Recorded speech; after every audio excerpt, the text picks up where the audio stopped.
Picture this, it's a Tuesday morning in 2026, somewhere in a strip mall outside Cleveland. Sarah runs a plumbing company that's been in her family for 27 years.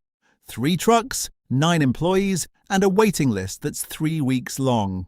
She's got invoices piling up, parts that keep getting ordered twice, and customers who call at 2 a.m. because their water heater died. Again. She opens her laptop, logs into the same clunky software she's used since 2019, and sighs. "I wish I had another me," she mutters. What she doesn't know yet is that another her already exists.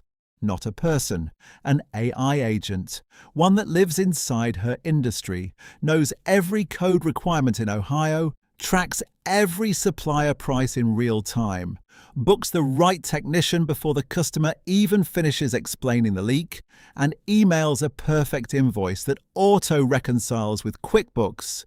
It doesn't hallucinate, it doesn't need coffee, and it just saved her 4 hours today. Most people still think AI is ChatGPT writing emails or some flashy robot in a warehouse. That's the comfortable lie. The uncomfortable truth is simpler. In 2026, the real money isn't in general-purpose AI that does everything okay for everyone. It's in niche AI agents built for one specific slice of American small business. And right now, those agents are quietly becoming the most profitable, least crowded goldmine in the entire US economy. There are 36 million small businesses in this country. They employ 62 million people. That's nearly half the private workforce. And in 2026, more than 60% of them are already experimenting with AI in some form. Not because they love tech, because they're drowning. Labor costs are up, customers expect answers in minutes, and the old way of doing things is bleeding them dry. But here's where the story gets interesting. Most of those SMB owners aren't using the fancy enterprise tools. They're cobbling together free versions of ChatGPT or some generic automation that breaks the moment something slightly unusual happens. The gap between what they need and what they have is massive. And that gap is exactly why niche AI agents are exploding. Let me walk you through how this actually works, because the mechanics are simpler than the hype makes them sound. A niche AI agent isn't a chatbot that answers questions. It's an autonomous worker that lives inside one vertical. Take auto repair shops. There are about 250,000 of them across the US.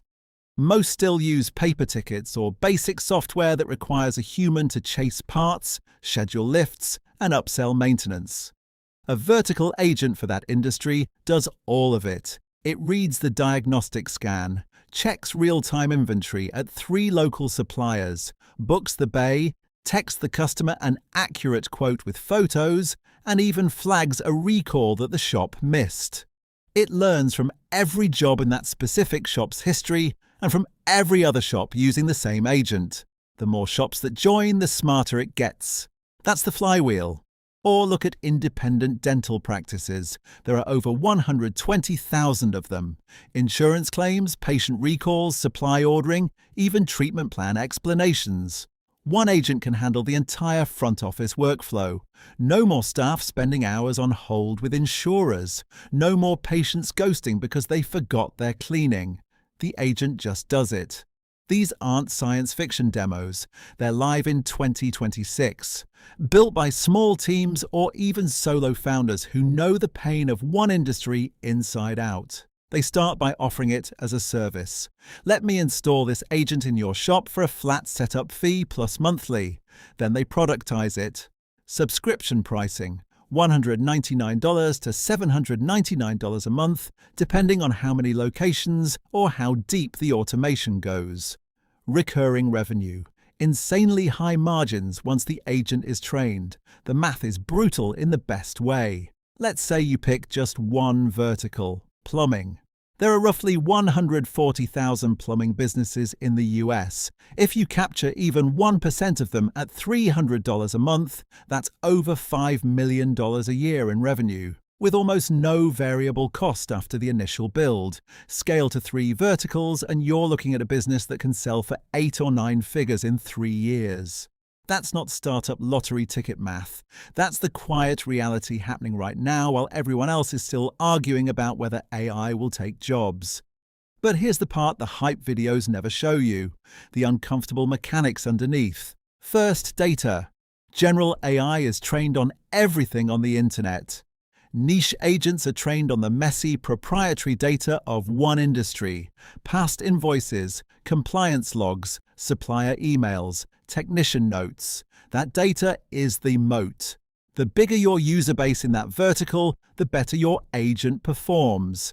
It's not about having the smartest model, it's about having the most relevant one. Second, integration. These agents don't live in a vacuum. They plug straight into the tools SMBs already pay for. QuickBooks, ServiceTitan, Shopify, whatever. That's the hidden unlock. No one wants to rip out their existing stack. They want the AI to sit on top and make it smarter. Third, trust. A general AI might suggest something ridiculous and cost a shop thousands. A vertical agent trained on real plumbing jobs in real cities doesn't. It knows that in winter in Minnesota you always quote the extra antifreeze. That kind of precision is what gets owners to pay month after month without thinking twice. Now contrast that with the story everyone's been sold. The big hype in 2025 and early 2026 was all about agentic AI that could do anything. Multi-agent systems that replace entire departments. Billions poured into horizontal tools. And yes, some of them work for Fortune 500 companies that have armies of data scientists and 6-month implementation budgets. But for Sarah the plumber, they're overkill and underdeliver. She doesn't need an agent that can write a novel or analyze global markets. She needs one that knows how to price a sewer line replacement in Northeast Ohio in March when the ground is still frozen. That's the irony. The very thing that made AI exciting to the masses is what makes general tools mediocre for the businesses that actually move the American economy. The vertical agents are boring on the surface. No flashy demos, just quiet, relentless efficiency. And that's exactly why they're printing money. Zoom out for a second. What does this mean for the broader picture in 2026? The US is still the undisputed leader in private AI investment, over $100 billion last year alone. But most of that is still flowing to the big platforms and the infrastructure layer. The real wealth creation in the next 3 to 5 years is shifting downstream to these vertical applications. Because that's where the customers with real budgets and real pain live, 36 million of them. For entrepreneurs, this is one of the cleanest asymmetric opportunities we've seen since the early days of SaaS. Low technical barrier if you start service first. You don't need to build the foundation model. You fine-tune what already exists, add your industry expertise, and ship. Capital efficient. Defensible once you have the data loop running, and the timing is perfect. SMBs have moved past the "is AI real" phase. They're in the "show me the ROI" or "I'm out" phase. A niche agent that saves 10 hours a week pays for itself in the first month. But nothing this powerful comes without shadows. The first risk is execution. Most people who try to build these agents fail because they underestimate how messy real industry data is. One bad integration and your agent starts hallucinating appointments. Owners notice fast. Trust evaporates faster. The second risk is regulation. By late 2026, we're already seeing states push rules around automated decisions that affect consumers. What happens when an agent books the wrong part and a customer's basement floods? Liability questions that general AI companies have been dodging are landing squarely on the vertical players who are actually in the trenches. The third, quieter risk is saturation. Right now the field is wide open, but once a few winners emerge in each vertical, the network effect becomes a wall. Late entrants will struggle. The window is open, but it won't stay that way forever.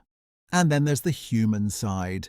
Every time one of these agents saves Sarah 4 hours, that's 4 hours she can spend on the jobs that actually grow her business. Or with her kids. Or, yes, maybe even letting one technician work fewer weekends. The jobs aren't disappearing. They're shifting. The owners who adopt first will outcompete everyone else.